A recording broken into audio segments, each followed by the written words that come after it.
ফেসবুকে video upload করলে অনেকেরই এখন কিন্তু লেট আপলোড হচ্ছে। মানে যখন আমরা নর্মালি ভিডিও আপলোড করছি ফেসবুক রিলসের মধ্যে, তখন কিন্তু অনেক সময় 30 মিনিট লেট হচ্ছে বা কখনো কিন্তু 1 ঘন্টাও লেট হচ্ছে। এই সমস্যাটা সবার ক্ষেত্রে হচ্ছে। যদি কারো কন্টেন্ট মনিটাইজেশন আছে তার ক্ষেত্রেও হচ্ছে, আর যদি নেই তাও হচ্ছে। আর এই সমস্যাটা অনেকেই ফেস করছে অথবা তুমিও করছো। তো টেনশন নেওয়ার কিছু নেই। আজ আমি সহজ ভাষায় বলবো এটা কেন হচ্ছে। আর এটা কোনো ফেসবুকের গ্লিচও নয়, আর এটা কোনো ফেসবুকের প্রবলেমও নয়। অনেকে আপডেট করছে, অনেকে আনস্টল করে ইনস্টল করছে।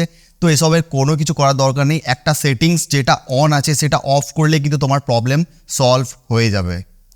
তো সবার প্রথম বলি প্রবলেমসটা কেন হয়। সবার প্রথম যখনই আমরা ফেসবুকে রিল আপলোড করি, সাপোজ এখানে একটা আমি রিল আপলোড করছি, তো রিল আপলোড করার পর যে সেটিংটা আমরা সবসময় ভুল করি সেটা হলো নিচে স্ক্রোল ডাউন করলে এখানে এবি টেস্ট লেখা আছে। মানে এখানে আমরা সব কিছু ফিল করার পর যখন আমরা এই যে নিচে ব্র্যান্ড পার্টনারশিপের নিচে এবি টেস্ট এই অপশানটা যখন আমরা তিনটের মধ্যে যে কোনো একটা যদি আমরা অপশান সিলেক্ট করব, তাহলে কিন্তু আমাদের ভিডিও প্রসেসিং হতে সময় নেয়। ঠিক আছে, তো তার জন্য কিন্তু এই প্রবলেমটা হচ্ছে। এবার সলিউশনটা কি? সবার প্রথম যখনই আমরা ভিডিও আপলোড করব তখন কিন্তু আমরা এই যে এবি টেস্ট এই অপশানটা কিন্তু আমরা অফ রাখবো।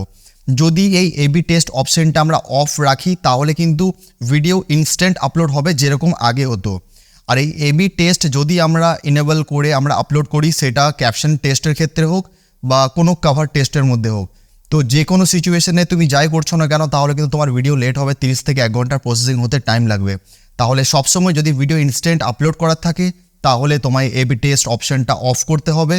আর যদি তোমার মনে হয় হাতে সময় আছে, এবি টেস্ট একটা বেস্ট পারফরমেন্স ওয়াইজ দেখে তোমার একটা ভিডিও পাবলিশ হবে, তো সেখানের ক্ষেত্রে কিন্তু এবি টেস্ট এনেবল করতে হবে। এবার সবসময় মনে রাখবে ফেসবুকে আপলোড করার সময় এবি টেস্ট যদি আমরা অফ করি তাহলে ইনস্ট্যান্ট ভিডিও আপলোড হবে যেরকম আগে হতো, সেটা রিলস হোক বা যে কোনো পোস্টের ক্ষেত্রে হোক। আর যদি আমরা এবি টেস্ট এনেবল করে আপলোড করি রিলস বা পোস্ট, তাহলে কিন্তু ভিডিও প্রসেস হতে 30 থেকে 1 ঘন্টা সময় লাগবে। আই হোপ ভিডিওটি থেকে তোমার কোনো হেল্প হয়েছে। দেখা হচ্ছে নেক্সট কোনো ভিডিওতে খুব জলদি। ততক্ষণ টাটা।